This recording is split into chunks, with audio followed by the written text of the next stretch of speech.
Destaques do esporte para você. Olha, hoje o Eric Oliveira não está aqui, né? Mas vamos falar de esporte igual, porque o fim de semana teve muita mudança. Entre elas, o anúncio aí da direção colorada da saída do técnico Miguel Ângelo Ramírez, que aconteceu na sexta-feira. Vamos ver o momento em que a direção explica por que mudou de ideia e decidiu demitir o técnico. Às vezes tu dá certo num lugar, às vezes tu não dá certo. Eu acho que a convicção no Ramírez continua, no trabalho que vinha sendo desenvolvido, mas questões internas, às vezes resultados imediatos, às vezes algumas situações aí internas acabam não dando certo. Não posso negar que existiu uma ânsia muito grande pela troca dessa comissão técnica. E, óbvio que ninguém, em momento algum, por isso, mas é importante a gente entender que o trabalho do Ramírez é um trabalho de médio e longo prazo, e o Internacional estava tendo uma dificuldade muito grande no curtíssimo prazo, e é isso que a gente quer ajustar agora.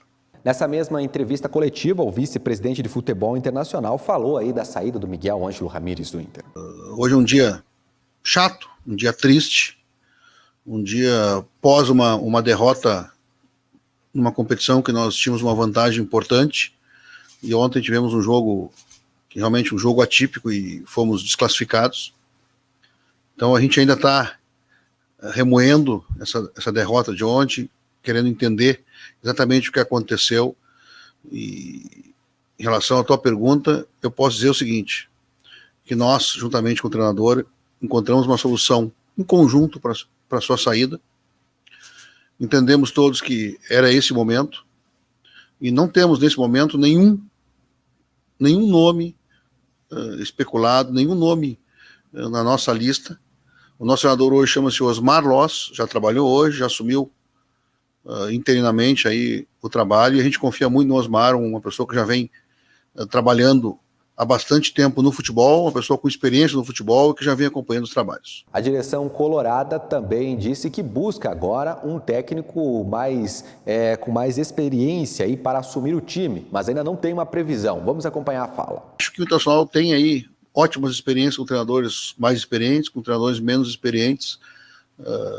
Não considero o Ramírez inexperiente de forma alguma, acho que era um treinador bastante adequado, uma pessoa bastante atualizada em relação às coisas do futebol. Eventualmente as coisas não dão certo, e aí tem que se buscar uma solução conciliatória para que as coisas aconteçam de uma forma harmoniosa, que seja bom, seja menos ruim para todos. Acho que o próximo treinador, a próxima comissão técnica, aliás, hoje nós temos uma comissão técnica, é o João, é o Osmar, com certeza ela tem, se ela puder ser o mais experiente possível e tiver a maior capacidade técnica possível, é óbvio que vai ser a melhor comissão técnica, mas a gente vai trabalhar bastante para que seja uma comissão técnica adequada à realidade do clube, que entenda as dificuldades do clube, que entenda os jogadores que nós temos à disposição, que entenda a história do clube, sim, são importantes, mas nós ainda não sentamos para conversar em relação a esse tipo de perfil, até porque a gente teve um dia muito pesado hoje, um dia muito difícil, um dia que a gente prefere esquecer no futuro, né? Porque nunca quando existe saídas de pessoas que a gente convive, nunca é bom.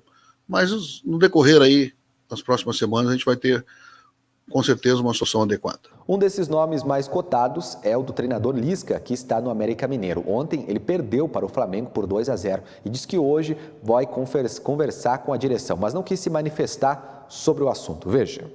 Eu não tenho nada para falar sobre isso, fico feliz pelas especulações, pela valorização do meu trabalho, mas o momento aqui do América, obviamente meu, ele é ruim, né? Se você olhar aí o nosso desempenho, né? Então eu não acho correto agora comentar sobre especulações, situações e como falei para vocês, amanhã nós vamos sentar, vamos nos reunir e vamos chegar a melhor solução para todo mundo. Já o Internacional venceu jogando contra o Bahia no domingo pelo Campeonato Brasileiro. O time colorado fez 1-0. Vamos ver o Osmar Loss falando sobre esse jogo, ele que é o técnico interino do Colorado. Todo profissional que passa num clube de futebol, ele deixa um legado, ele deixa coisas que, bem aproveitadas, podem auxiliar no processo de qualquer equipe. O Miguel e sua comissão técnica fizeram isso, deixaram condições para que a gente possa usar isso como um trampolim para evoluir. a gente tem que entender que esse processo de mudança na nossa cultura, ela se torna normal em alguns momentos, não deveria, mas é. E eu não vejo como a equipe se entregando mais. Eu acho que os jogadores sabem da sua responsabilidade. Normalmente se reflete isso no treinador quando há uma sequência de resultados que não são os esperados. Mas os jogadores sabem da sua necessidade de também dar a sua prova. E eu acho que hoje eles fizeram isso contra o Vitória também, correram muito com um jogador a menos. A realidade é que o Vitória acerta alguns chutes que acabam nos tirando da competição, mas hoje a gente conseguiu controlar bem, trancou bem a frente de área para que isso não acontecesse. O Bahia tentou alguns chutes de longa distância que não acertou o nosso gol e os cruzamentos estavam muito bem controlados.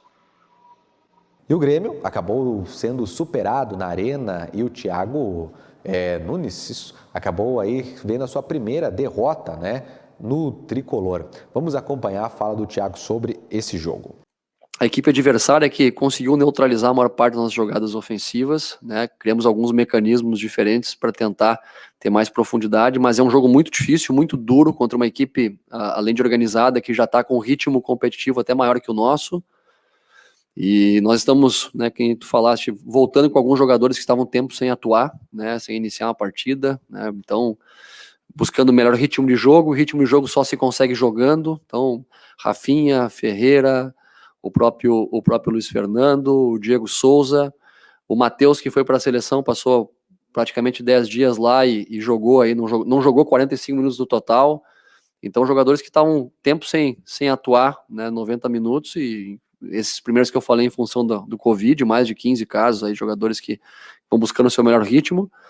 Então um somatório de fatores que não nos ajudaram a construir as melhores chances, mas de maneira geral um jogo de aproveitamento, onde o adversário nos ofertou mais tempo a bola, nós tivemos um número de chances de gols parecido, um número de finalizações parecido com o adversário, jogando na sua proposta. Uma proposta dura, né, como eu falei, uma linha de 5. Eu já tinha enfrentado o Paulo Tuori, né, que é um dos mentores disso tudo, contra o Botafogo no passado, também jogando com uma linha de 5, então a gente até criou alguns cenários pensando nesse sentido, mas é um jogo que precisava ter um pouquinho mais de criatividade, um pouco mais de infiltração, forçar um pouco mais o jogo vertical em alguns momentos para conseguir criar mais um volume de cruzamentos e também de finalização, e não tivemos a sorte necessária nem a eficiência para aproveitar desse quesito. E o Ipiranga no fim de semana também foi superado pelo Criciúma, o time de Erechim.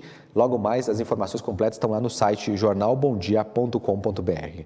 No fim de semana também aconteceu aí o jogo das eliminatórias da Copa América. O Brasil estreou com uma vitória de 3-0 sobre a Venezuela. Vamos ver a fala do Tite. A ideia inicial é não descaracterizar.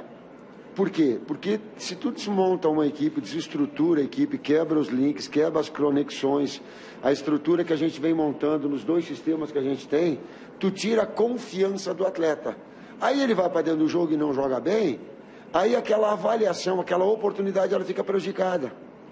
Agora, de ter sim, ou no transcurso do jogo, como o jogo exige, como o jogo pede, inclusive para acelerar o adversário, tu consegue, vai minando o adversário, tu fica com posse de bola, tu inverte lado, o adversário vai correndo, vai desgastando. Se tu pegar todos os jogos que nós temos, o segundo tempo a gente consegue sempre um número de oportunidades e finalizações maiores do que o primeiro, porque acelera muito o adversário, gera esse desgaste, e essas oportunidades elas vão acabar acontecendo no transcurso.